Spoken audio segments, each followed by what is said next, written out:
또 몸이 적응을 하지 못해서 감기 몸살이 걸리거나 또는 지병이 심해질 수도 있다고 합니다. 날씨가 이렇게 오락가락하고 있습니다만 그래도 분명한 사실 중에 하나는 오락가락하면서도 봄을 향해서 나아가고 있다는 것은 분명한 사실일 것입니다. 엎치락 뒤치락 하면서도 제 갈 길을 찾아가는 것이지요. 여러분, 우리 신앙도 때로는 이렇게 엎치락 뒤치락 하지요. 신앙이 좋을 때도 있고 또 신앙에 여러 가지 문제 때문에 곤두박질 칠 때도 있습니다. 엎치락 뒤치락 하기도 하고 높았다가도 낮았다가도 합니다만 그러면서 또 주의 은혜로 우리가 제 갈 길을 찾아가는 것입니다. 우리의 믿음도 그렇게 성장하고 성숙해 가는 것이죠. 여러분, 신앙인들을 살펴보면 다 나보다 나은 것 같고 다 나보다 특출한 것 같습니다만 특출한 사람은 없습니다. 다 그렇게 엎치락 뒤치락 하면서 신앙이 자라가고 성장해 가는 것이죠. 그러니 여러분, 과하게 낙담하거나 또는 자기 자신을 보면서 힘들어하실 필요는 없습니다. 도리어 그렇게 힘들어할 시간이 있다면 여러분 마음 가운데 화이팅을 심으십시오. 힘을 심으십시오. 할 수 있다, 나아갈 수 있다 라는 마음을 여러분 마음 가운데 품으실 수 있기를 바랍니다. 그러니 여러분, 오늘 하루도 얼마나 수고가 많으셨습니까? 믿음 생활 하려나 또 삶의 자리에서 믿음 지키려나 얼마나 힘들고 애쓰셨습니까? 수고 많으셨는데 우리 각자 자신에게 좀 격려하고 위로했으면 좋겠습니다. 애썼다, 수고했다, 장하고 대견하다. 한번 여러분 자신에게 한번 격려하십시오. 애썼다, 수고했다, 장하고 대견하다. 이제 옆에 계신 분들을 칭찬하셔야 되겠죠? 네. 여러분 애정의 눈빛으로 또 수긍의 눈빛으로 수고하셨습니다. 잘하셨습니다. 우리 인사하시고 격려하시기 바랍니다. 수고하셨습니다. 잘하셨습니다.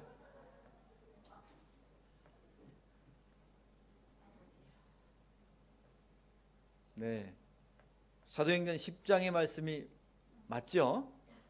네, 제가 순간 당황했습니다. 사도행전 10장의 말씀은 이방인이며 또 로마 점령군 장교인 백부장 고넬료와 베드로와의 만남이 기록되어 있는 장면입니다. 여러분, 이 둘의 만남은 성령님의 세밀한 역사와 섭리하심 가운데 이루어진 만남입니다. 유대인 그리스도인, 그것도 예루살렘 초대교회의 수장이요 예수님의 수제자인 베드로, 그와 이방인 위정자와의 만남, 여러분 매우 특별한 의미를 담고 있기 때문입니다. 이 만남을 통해서, 이 두 사람의 만남을 통해서 복음이 유대인에서 이방인에게 그 문이 활짝 열려지는 놀라운 사건이기 때문입니다.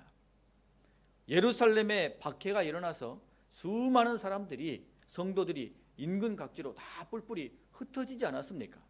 그들이 유대인들 거주 지역뿐만 아니라 사마리아까지, 더 먼 지방까지 멀리 흩어져서는 복음을 전했습니다. 어떤 이들은 유대인들에게 복음을 전하기도 하고 어떤 이들은 이방인에게, 사마리아인에게 복음을 전하기도 했습니다. 여러분, 이 이방 선교의 최고의 정점은 단연 누구입니까? 사도 바울이죠. 사도 바울이 이방인 선교의 최고 정점입니다. 이방 선교의 놀라운 역사를 그를 통하여 하나님께서 이루십니다. 그 일을 위해서 하나님께서 사울을 어떻게 바울로 바꿔 가시는지, 그 놀라운 만남의 장면을 우리가 앞장의 말씀을 통해서 깊게 살펴보았습니다. 하지만 오늘 10장의 말씀을 통해서 이방인 선교에 대한 공식적인 문은 베드로가 활짝 열고 있습니다. 베드로와 고넬료의 만남, 그 만남 속에 역사하신 세밀한 섭리를 통해서 이제 이방인들에 대한 복음 전파가 공식적으로 그 문이 열려지게 되는 것이죠. 여러분, 이처럼 베드로를 통하여 하나님께서 이방인 선교에 관한 공식적인 문을 여신 것은 바울에 대한 특별한 배려 때문입니다. 만약에 바울이 이와 같이 유대인들, 우리들만 구원받는다, 우리들만 선맨이다, 예수님은 우리들만을 위한 예수님이다 라는 생각을 가지고 있던 이 유대인들에게 그들의 의식을 전환시키는 이런 사건을 바울이 행했다면 여러분 어떻게 되겠습니까? 논란이 많았을 것입니다. 말들이 많았을 거예요. 성령의 역사하심이나 섭리보다는 바울 자체, 사울 자체에 대한 논란과 비판과 의구심에 대한 눈초리가 가득했을 것입니다. 그래서 하나님께서는 누구보다 공신력이 있고 영향력이 있는 베드로로 하여금 이방인들에 대한 선교의 하나님의 섭리를 몸소 경험케 하시고 그를 통하여 이방인 선교에 대한 문을 공식적으로 활짝 열게 하시는 것입니다. 이것을 통해 유대인들 기독교인들에 대한 의식을 일순간 단 한 번의 사건으로 완벽하게 바꾸어 버립니다.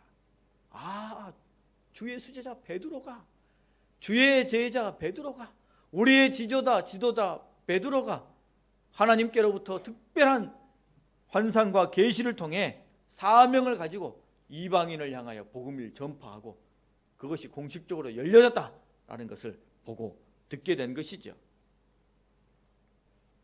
이로 인해 바울을 통한 이방인 선교에 대한 장이 활짝 열려지고 선교의 꽃을 피울 수 있는 기반을 만들게 된 것입니다. 우리는 10장의 말씀을 읽으면서 이와 같은 하나님의 목적과 섭리를 기억하면서 이 10장의 말씀을 읽어가야 할 것입니다. 자, 그러면 이제 고넬료라는 사람이 등장하는데 이 고넬료가 어떤 사람인가 우리가 함께 생각해 보기를 바랍니다. 1절과 2절 말씀을 우리 함께 읽겠습니다. 가이사라에 고넬료라 하는 사람이 있으니 이달리아 부대라 하는 군대의 백부장이라. 그가 경건하여 온 집안과 더불어 하나님을 경외하며 백성을 많이 구제하고 하나님께 항상 기도하더니. 아멘. 이 가이사라라는 지역은 예루살렘에서 서북쪽으로 약 104km 정도 떨어져 있는 해안 도시입니다. 이 도시는 총독의 관저가 있는 곳이죠. 가이사라 곧 케사르라는 지명을 통해서 거기에 로마 황제의 이 총독이 그곳에 주둔하고 머무르고 있다는 것을 보여주고 있습니다. 당시에는 매우 큰 도시였습니다. 번성한 도시였죠. 총독이 거기에 있었기 때문에 그 총독을 호위하기 위해서 로마에서 직할부대가 항상 그곳에 주둔해 있었습니다. 특별히 그곳에 주둔하고 있는 부대의 이름이 이달리아대였습니다. 이달리아 부대. 여러분 그 이름 자체에서 그 부대의 구성원이 누구인지 분명하게 알 수 있죠. 여러분 로마의 수도는 어디입니까? 로마지요. 그 로마가 어디에 있습니까? 이탈리아 반도에 있죠. 지금 이 가이사라의 주둔에서 총독을 보존하고 지키고 있는 그 부대의 이름이 이탈리아 부대입니다. 이탈리아 부대라고 말한다면 그 로마 부대의 모든 군인들이 다 이탈리아 사람이라는 것이죠. 로마 시민권자라는 뜻입니다. 로마 사람들이라는 뜻입니다. 이 부대의 인원은 약 600명 정도로 구성이 되어 있을 것이다 라고 추정이 됩니다. 그리고 고넬료는 이 부대의 중급 지휘관으로 100명의 군사를 통솔하는 백부장이었습니다. 100명의 군사를 통솔하는 백부장.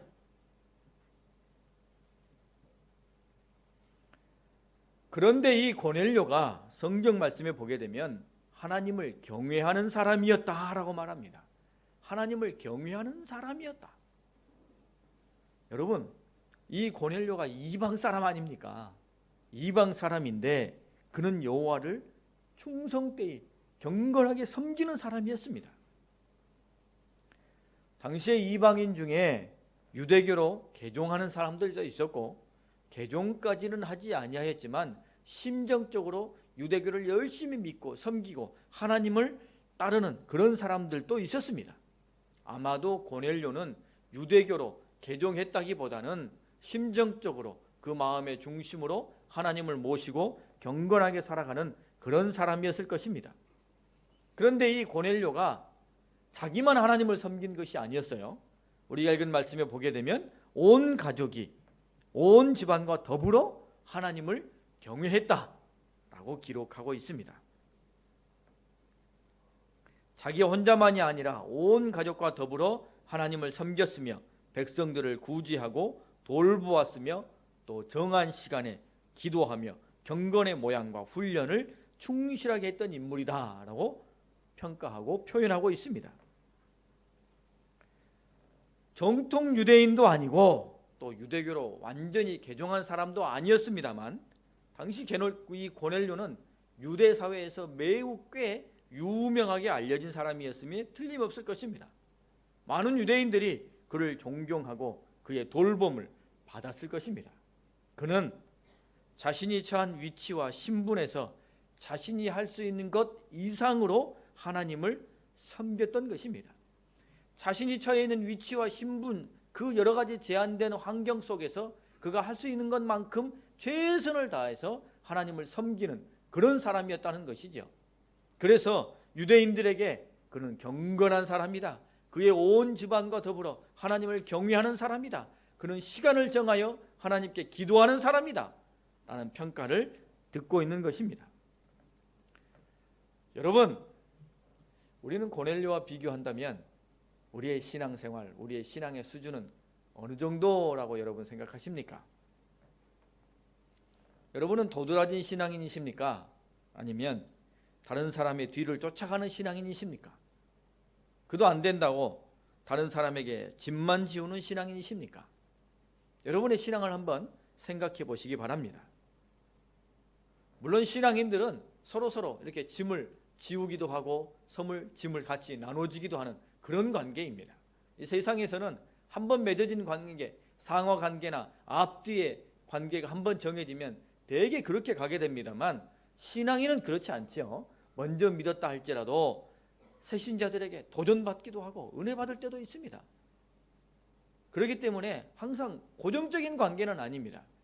그러나 그럼에도 불구하고 우리 각자는 대체로 어느 부류에 속하는지 한번 마음속으로 생각해 보시기 바랍니다.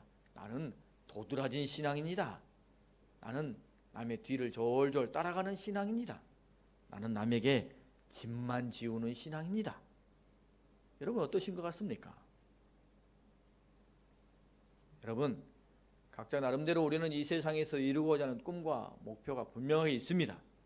하지만 그래도 우리는 신앙적으로는 다 이름이 나는 사람이 되어야 할 것입니다.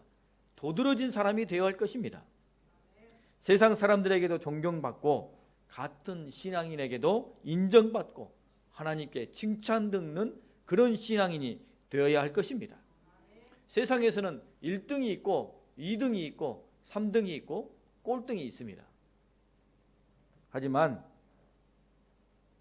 교회에서는 그렇지 않습니다. 신앙생활에는 그렇지 않습니다. 다 1등이 될 수 있어요. 다 특출날 수 있습니다. 그렇기 때문에 우리는 포기해서는 안 됩니다. 나는 저 사람만큼은 죽었다 깨나도 못 따라갈 것 같아. 나는 정말 이렇게는 정말은 못할 것 같아. 그런 마음 갖지 마십시오.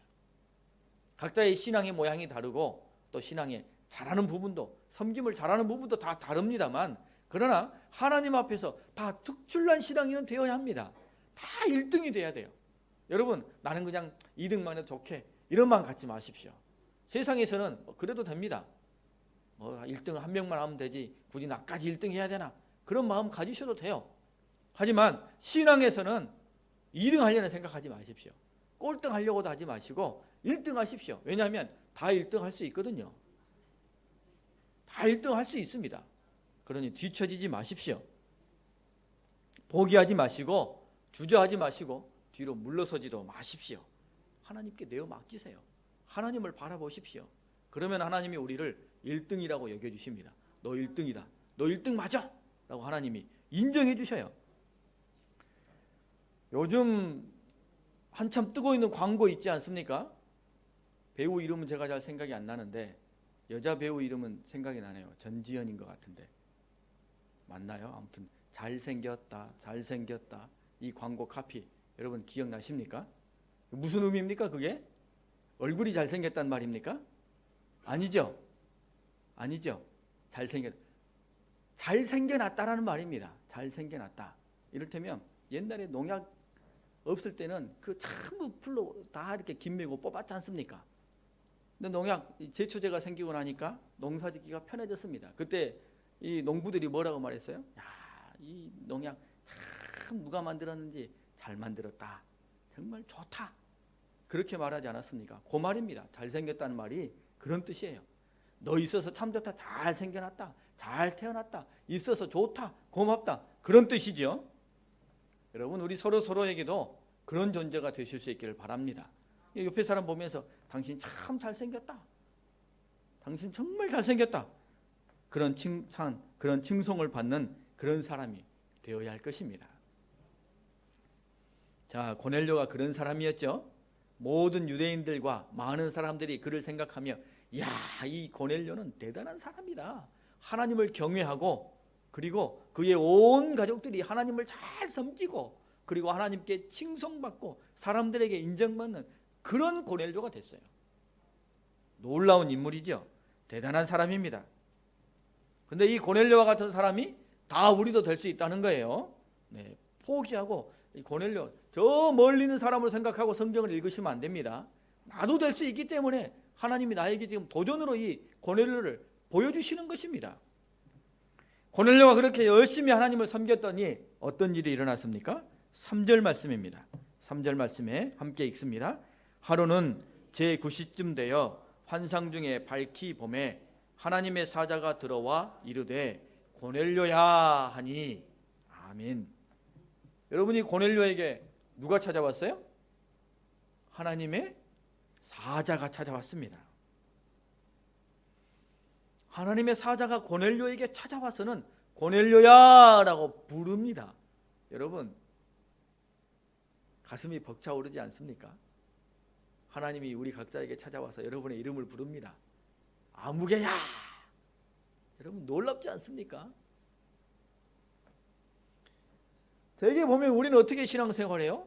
우리가 뭔가를 쫓아갑니다. 복을 쫓아가고 응답을 쫓아가고 은혜를 쫓아가고 성공과 승리를 쫓아갑니다. 당연히 그런 삶을 살아야죠. 우리 앞에 목표와 분명한 표대를 가지고 우리가 열심히 달려가면서 그 믿음의 길을 가는 것입니다. 그런데 쫓아가기만 하면 되겠습니까? 내 앞에 목표만 있고 내 앞에 도달해야 할 그 도달점만 있고 열심히 달려가기만 하면 어떻게 되겠습니까? 그렇게 신앙생활을 하면 버겁지요. 힘들어요. 넘어지는 겁니다. 잿불에 지쳐가지고 주저앉아요. 그래서 여러분 우리 마음 가운데 뭘 사모하셔야 돼요? 오늘 하나님의 사자가 고넬료를 찾아온 것처럼 하나님이 나에게 찾아오기를 우리는 소망하고 기다려야 된다는 것입니다. 심판도 책망도 아닌 은혜와 칭찬으로 나에게 찾아오시는 하나님, 나를 위로하시고 나를 붙잡으시고 나를 격려하시고 이렇게 세우시는 하나님, 그 하나님을 만나며 그 하나님을 내 마음 가운데 맞아들이는 그런 은혜를 우리가 받아 누리며 살아가야 한다는 것입니다. 여러분 신앙생활이 좀 퍽퍽하고 어려우면 내가 요즘 하나님이 나에게 좀 잘 안 찾아오시는구나 라고 생각하면 됩니다. 근데 하나님이 왜 고넬료에게 찾아갔는가를 우리는 또 생각해 보면 우리가 어떻게 신앙생활을 멋들어지게 할 수 있는가를 분명하게 알 수 있어요. 그가 어떤 사람이었어요? 경건한 사람이었습니다. 하나님을 경외하는 사람이었어요. 그리고 시간을 정하여 하나님께 기도하던 사람이었습니다. 여러분 우리가 조금만 열심히 하면 하나님은 우리를 만나주시고 격려해 주시고 우리에게 은혜를 주십니다. 우리가 조금만 더 마음을 강하게 붙잡고 열심히 달려가리라 라고 각오하고 달려가면 하나님이 우리를 만나주셔요. 우리를 친히 찾아오십니다. 열심히 달려가서 그 은혜를 붙잡는 게 아니라 하나님이 우리에게 찾아오셔서는 아무개야 라고 하고 이름을 불러주시는 것이지요. 우리가 힘을 내서 달려가면 하나님 우리 옆에서 우리와 함께 달려가 주셔요. 우리의 페이스를 조절해 주십니다. 우리 앞에 등불이 되어 주시고 우리를 옆에서 격려해 주시고 우리의 목표를 분명히 보게 하시고 힘들고 지치면 우리에게 생명의 생수를 먹여주시고 우리를 뒤에서 밀어주시고 앞에서 끌어주십니다. 우리의 믿음의 길을 인도해 주시는 것이죠. 열심히 하기만 하면, 열심히 하려고만 하면, 최선을 다하기만 하면 주님께서 우리에게 그런 능력으로 붙잡아 주시는 것입니다. 여러분 어렵게 느껴지십니까? 답답하게 생각하십니까? 쉽습니다. 고넬료가 어떻게 했어요? 하나님을 경외했습니다. 시간을 정해서 기도했죠. 곰곰이 저도 생각해 봅니다. 야, 내가 집에서 TV를 하루에 몇 시간을 보나? 인터넷을 내가 몇 시간을 보나? 이런 거 생각해 보면 내가 지금 최선을 다하고 있는지 아닌지 금방 나타나지 않겠습니까? 그 시간에서 30분만 싹둑 잘라가지고 기도하는 시간으로 바꾸면 어떨까요? 내가 TV 보고 잡담하고 쓸데없는 데 시간을 투자하는 그 시간에서 30분만 딱 잘라내서는 말씀 읽으면 어떻게 될까요? 그 차이가 여러분 엄청난 차이입니다. 하루에 30분만 남들보다 더 기도하면 하나님께서 찾아오십니다. 하나님이 만나주셔요. 남들보다 30분만 더 열심히 성경 읽고 말씀대로 내 영혼을 살찌우고 내가 다시 한번 다짐하고 열심히 하려는 마음을 가지면 하나님이 그것을 기억하시고 우리에게 찾아오시는 것입니다. 여러분, 우리가 우리 자녀들에게 또 젊은 후대들에게 말하지 않습니까? 네가 공부만 열심히 하면 다 길이 열릴 거다. 걱정하지 마라. 돕는 사람이 어디서든지 나타나서 너를 도와주고 내 앞길을 열어줄 거다. 너는 그냥 열심히 공부만 해라. 그러면 도와줄 사람들이 불과 같이 준비하고 있다. 네가 열심히 하기만 하면 너를 도와주려고 장학금 지금 이 장학재단에 저 장학재단에 수천억씩 쌓아놓고 기다리고 있다 라고 말하지 않습니까? 여러분, 우리도 똑같습니다. 우리가 자녀들에게 그렇게 말하는 것처럼 그걸 우리 자신들에게 그대로 적용하셔야 돼요. 우리도 열심히 신앙생활하면 주님께서 알아서 다 채워주십니다. 주님이 우리를 인도해 주셔요. 역사해 주십니다. 그러니 여러분, 염려할 것 없습니다. 열심히 최선을 다해 포기하지 말고 믿음의 길을 걸어가십시오. 혹 여러분의 마음 가운데 내가 도드라진 신앙인은 아니네, 남들 뒤를 쫓아다니는 신앙인이네 라는 생각이 불현듯 내 마음 가운데 생각 싸움을 자리 잡았다면 하루에 30분만 쪼개내십시오. 그리고 기도하십시오. 말씀 읽으세요. 그리고 여러분의 영혼을 살찌우십시오. 그러면 도드라진 신앙인 됩니다. 그러면 하나님이 불시에 항상 찾아오셔요. 은혜 부어주십니다. 옆에서 나와 함께 해주셔요. 나와 함께 하시는 것을 내가 느끼고 믿음의 눈으로 보게 되는 것입니다. 주님이 관심 있게 우리 각자를 보고 계신다는 것을 여러분 잊지 마시기 바랍니다. 고넬료를 찾아온 하나님의 천사, 그에게 무슨 말을 하였습니까? 4절 말씀입니다. 함께 읽습니다. 고넬료가 주목하여 보고 두려워 이르되 주여 무슨 일이니까? 천사가 이르되 내 기도와 구제가 하나님 앞에 상달되어 기억하신 바가 되었으니. 아멘. 여러분, 고넬료의 무엇이 하나님 앞에 상달되었다라고 말씀하고 있습니까? 기도와 구제입니다. 기도와 구제. 여러분, 이방인이면서도 이 고넬료는 하나님 앞에 기도하기를 쉬지 않았습니다. 이것을 하나님께서 기억하셨다는 거예요. 기도한다는 것은 무슨 뜻입니까? 하나님과 대화한다는 것이죠. 하나님과 대화하는 것이요, 영적인 호흡이라고 말합니다. 하나님과 대화하며 무언가를 아뢰는 것이 기도입니다. 그러면 대화하고 아뢰다라는 그 속내에는 뭐가 담겨져 있습니까? 확신과 신뢰가 담겨져 있는 거예요. 하나님과 대화한다는 것은 곧 하나님을 신뢰한다는 뜻입니다. 여러분, 우리가 누군가와 대화할 때, 마주 앉아 있을 때 상대방이 신뢰가 안 가요. 그 사람하고 함께하고 있는 것이 너무나 힘들어요. 불량한 사람입니다. 그러면 대화하고 싶습니까? 말하기 싫습니까? 말하기 싫죠. 그 사람이 자꾸 무슨 말을 해도 외면해요. 고개를 한쪽으로 돌리고 눈을 안 마주쳐요. 빨리 좀 이 자리를 피했으면 합니다. 그리고 사람들이 자꾸 나에게 말하면 건성으로 대답하죠. 그것이 몸으로 그대로 드러납니다. 하지만 여러분, 좋아하는 사람, 신뢰하는 사람, 그런 사람과 함께 마주 앉아 있으면 어떻습니까? 대화가 끊어지질 않지요. 오거니 가거니 주거니 받거니 서로 대화가 끊어지지 않고 계속 이어집니다. 그러면서도 마음속에 있는 것을 다 진실하게 내어놓아요. 입에 바른 소리, 거칠에 이런 말보다는 그저 한마디라도 마음속에 깊이 담고 있던 그 말을 툭 던져놓습니다. 그러면 그것을 상대방이 가슴으로 받아줘요. 그러면서 서로 깊은 관계를 나누게 되는 것이지요. 설령 대화가 뚝 끊어져서 침묵이 오래 가도 불편하지 않습니다. 신뢰하는 사람, 좋아하는 사람 함께하고 있기 때문이죠. 여러분, 고넬료의 기도를 하나님께서 상달되었다, 기억하신다 라고 말씀하시는 것이 바로 이것입니다. 고넬료 이방 사람이었죠. 유대인들은 나면서부터 하나님께 구별된 사람들이기 때문에 기도 생활이 몸에 배어 있습니다. 그러나 이방인인 고넬료는 그렇지 않죠. 그런 그가 하나님 앞에 시간을 정하여 기도하러 나아갔다 라는 것은 무슨 뜻입니까? 하나님을 좋아한다는 뜻이죠. 하나님을 신뢰한다는 뜻입니다.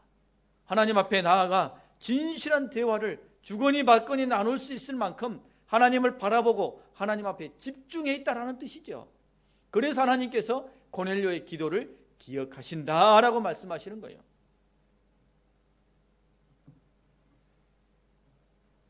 제가 고등학교 다닐 때 학교를 끝나면 바로 집으로 가지 않고 교회에 와서 잠깐이라도 기도하고 집으로 돌아갔습니다.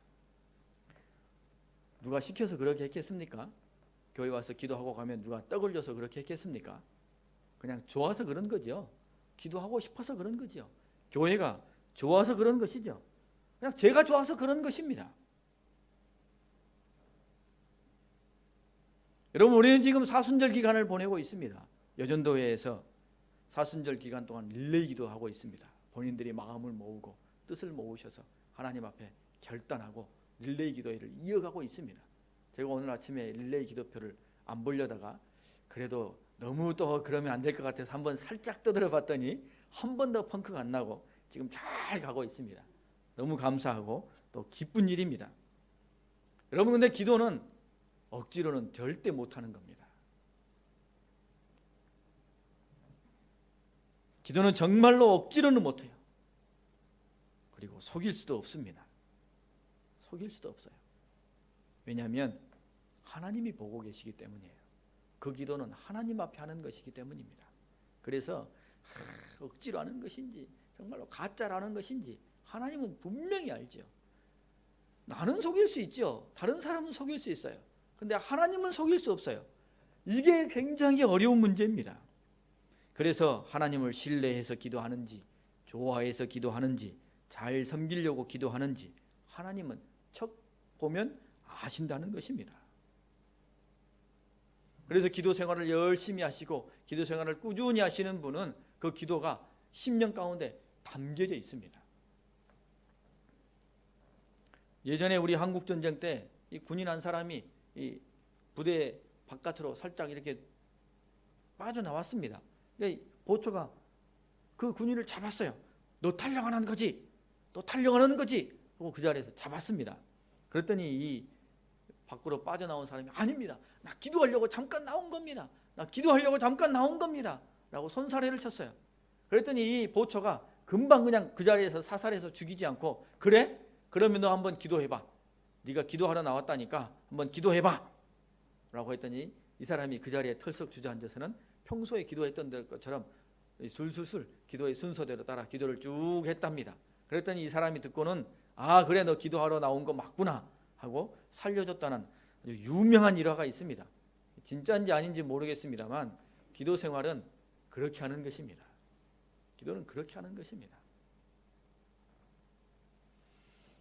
고넬료가 하나님을 신뢰하며 좋아하며 늘상 하나님 앞에 기도하며 하나님 앞에 나아왔기 때문에 내 기도가 상달되었다라고 하나님께서 응답해 주시는 것이죠. 그러면 여러분 여기서 궁금증이 하나 생겨요. 고넬료가 뭘 그렇게 기도했을까? 여러분 고넬료가 뭘 기도했을 것 같습니까? 시간을 정해서 하루에 5번씩 기도했는데 뭘 그렇게 기도했을 것 같습니까? 그 기도 중에 무엇이 하나님 앞에 상달되고 특별히 기억이 됐을까요? 뭐 고넬료라고 해서 우리와 뭐 별반 다르겠습니까? 우리처럼 똑같이 기도했겠지요.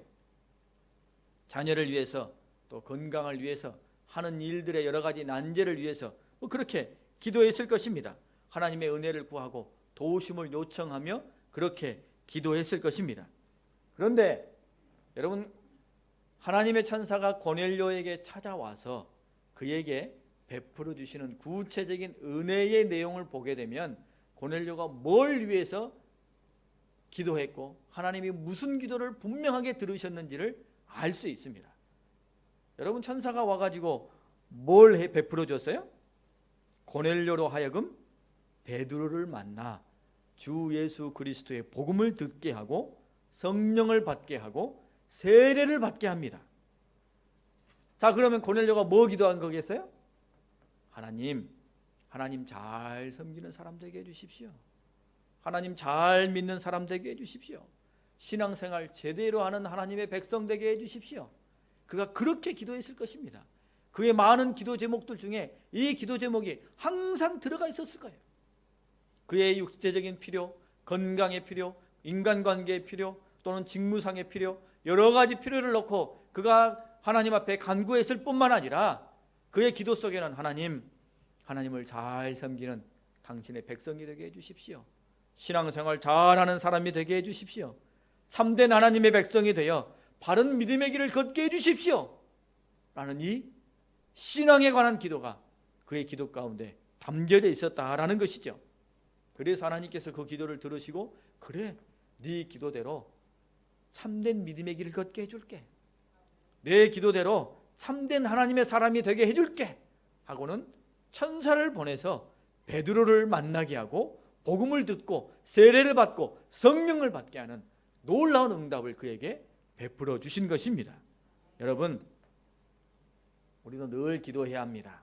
우리가 도드라진 신앙인 다 똑같이 1등이 되려고 마음의 소망을 품는다면 우리 기도 제목 가운데 이것이 반드시 들어있어야 합니다. 하나님, 참된 신앙이 되게 해주시옵소서. 내 믿음의 길이 바른 믿음의 길이 되게 해주시옵소서. 여러분, 기도해야 합니다. 나를 지켜주시고 내 믿음을 지켜주셔서 바른 길로 걸어가게 해달라고 올해는 늘 기도해야 됩니다. 이 기도가 결코 빠져서는 안 되는 것입니다.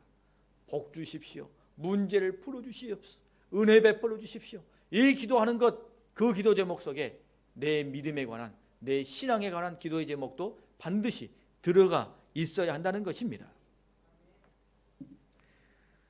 고넬료가 상달된 두 번째가 뭐였어요? 구제였습니다. 구제. 어려운 일을 그가 힘껏 도왔습니다. 물론 권력자요 부자였기 때문이죠.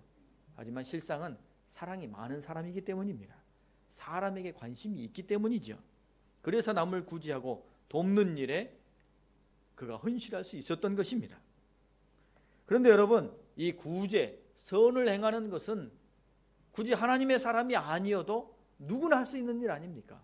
세상 사람들도 다 할 수 있는 일이에요. 그런데 세상 사람도 할 수 있고 하나님의 백성도 할 수 있는 일인데 하나님께서 고넬료를 보면서 그의 구제를 기억하신다 라고 말씀하셨어요.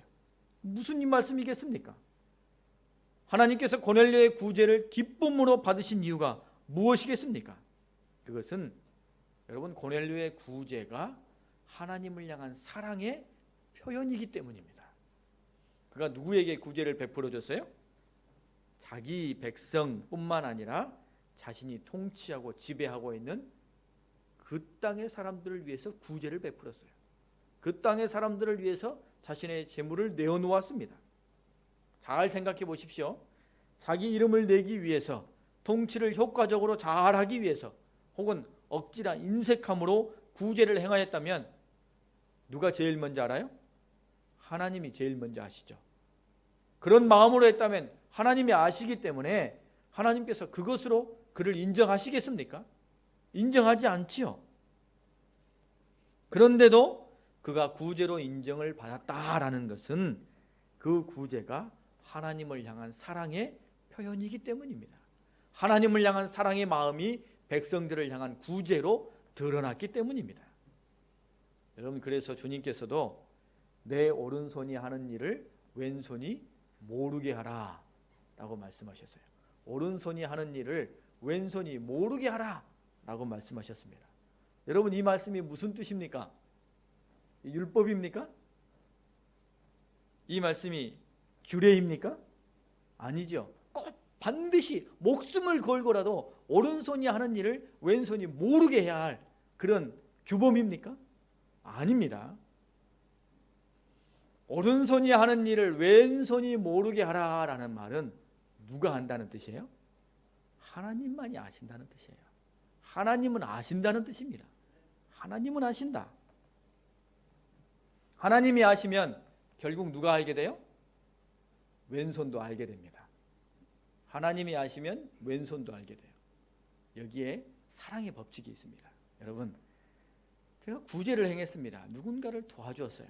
그런데 그것을 사람들에게 떠벌리고, 나 오늘 누구 도와줬어? 누구 어떻게 했더니 그 사람이 굉장히 즐거워하더라고. 그거 보니까 나도 기분이 좋던데? 라고 이렇게 떠벌리고 자랑하고 사진 찍고 홍보하고 이렇게 다 드러냈습니다. 그러면 하나님이 그 마음을 아실까요? 모르실까요? 알지요. 아, 제가 자랑하려고, 제가 드러내려고, 내려고 구제하고 선을 행하였구나 라고 하나님이 아십니다. 그러면 거기서 딱 끝나는 거예요. 거기까지밖에 안 됩니다. 그런데 남들 모르게 하나님을 사랑하는 마음으로, 누군가를 사랑하는 마음으로 구제를 베풀었습니다. 그러면 하나님이 제일 먼저 알지요. 다른 사람은 아무도 몰라도 하나님이 제일 먼저 알아요. 야, 얘가 나를 사랑하는 마음으로, 얘가 내 백성, 내가 사랑하는 그를 사랑하는 마음으로 지금 구제를 베풀고 선을 베풀고 헌신하고 봉사하는구나 라고 하나님이 먼저 아십니다. 그러면 하나님께서 그것을 다른 사람들에게 널리 알려주셔요. 왜요? 도전을 주기 위해서, 은혜를 베풀어 주기 위해서 하나님이 알려주십니다. 그렇기 때문에 하나님께서, 주님께서 오른손이 하는 일을 왼손이 모르게 하라고 말씀하셨어요. 그런 바른 마음으로 가지고 하면 오른손이 하는 일을 왼손이 다 알게 됩니다. 하나님도 알고 사람도 알게 돼요. 하나님께 칭찬받고 사람들에게 칭송받아요. 그런데 오른손이 하는 일을 왼손이 알게 하면 하나님께도 에이, 사람들도 에이, 이렇게 되는 거죠. 고넬료는 그러한 구제와 선행을 행했기 때문에 하나님께서 그 마음을 받으신 것입니다.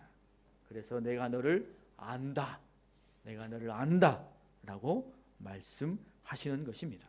여러분, 오늘 베드로와 고넬료가 만나는 것을 통해 이방 선교의 문이 활짝 열려지는데, 하나님께서 수많은 사람들 중에 베드로라는 특출난 하나님의 제자를 선택하시고, 이방인 중에 하나님을 섬기는 사람 중에 고넬료라는 특출난 사람을 선정하셔서 둘을 딱 만나게 하시려고 합니다. 이것을 통해 이방 선교의 문을 활짝 열으셔요. 여러분, 둘 다 특출난 신앙인들입니다. 둘 다 도드라진 신앙인들이에요. 우리 마음 가운데 결단하십시오. 나도 1등 신앙인이 되겠다. 나도 1등 신앙인이 되겠다. 여러분, 마음에 결단하십시오. 그 1등 신앙인이 되기 위해서 30분만 쪼개면 됩니다. 30분만. 아침에 드라마 3사, SBS, KBS, MBC 쫙 순차적으로 돌아가는 그 1시간 반 중에 30분만 딱 깨내면 됩니다. 우리 남자분들은 8시 뉴스, 9시 뉴스, 11시 뉴스, 그 뉴스 또 본 것 중에 30분만 딱 잘라내면 됩니다. 기도하시고 말씀 묵상하시고 그것을 통해 하나님이 모두에게 바라는 것처럼 다 1등 신앙인이 되실 수 있기를 바랍니다. 함께 기도하겠습니다.